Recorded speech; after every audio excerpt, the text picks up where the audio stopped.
नमस्कार. जय महाराष्ट्र मित्रांनो मी प्रदीप तरमले आपणा सर्वांचे एका नवीन व्हिडिओमध्ये सहर्ष स्वागत करतोय. ऊस गालफ हंगाम 2025-26 या ठिकाणी सदर हंगामात ऊस दर कशाप्रकारे जाहीर झालेले आहेत, शेतकरी बांधवांचे जे आंदोलन पार्श्वभूमी अनेक अपडेट्स चॅनेलवर कव्हर करतोय. कर्नाटक राज्यामध्ये ऊस दर जाहीर झालेले आहेत. दर किती, उच्चांक गाठला की समाधानकारक, सर्व काही या व्हिडिओमध्ये आपल्याला शेवटपर्यंत पाहायला समजून येईल. ठीक आहे, चला.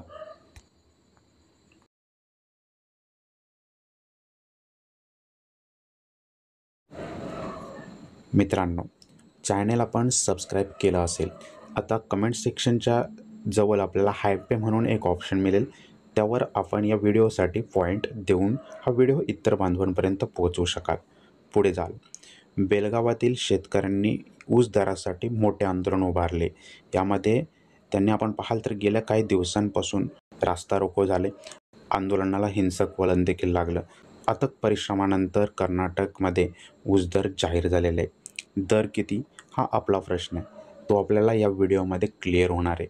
या ठिकाणी आपण पाहाल तर कर्नाटकात 81 साखर कारखाने असून त्यात 11 सहकारी साखर कारखान्यांचा समावेश आहे आणि पुढे आपण पाहाल तर 69 खाजगी कारखान्यांचा समावेश आपल्याला पाहायला मिळतो आहे.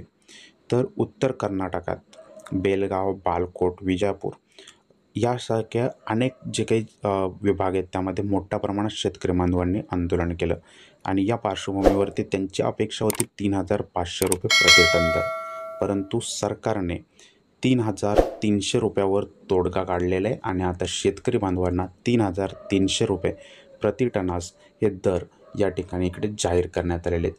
तर अशा प्रकारे ही संपूर्ण पार्श्वभूमी होती आणि जाहीर झालेले दर होते. या व्हिडिओमार्फत आपण ते इकडे कव्हर करण्याचा प्रयत्न केलेला आहे.